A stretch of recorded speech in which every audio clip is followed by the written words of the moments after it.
Hello guys, in this video I am going to show you how to create a new folder on the Dropbox application.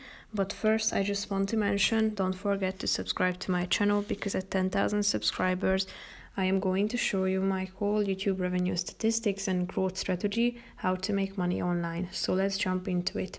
First of all, open the app on your phone. Tap on the plus icon down below, which is the create icon, and tap on create folder. Tap on new folder, and here you can rename your folder. Tap on the button done in the upper right corner of the screen, and tap on create. As you can see, your folder has been created. So now you need to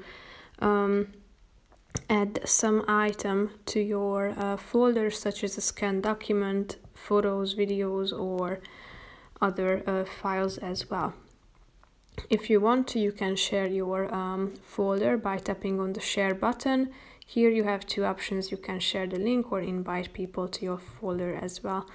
That's pretty much it for this video, guys. I hope you found it helpful. If you did, consider subscribing, and see you in the next video. Bye bye.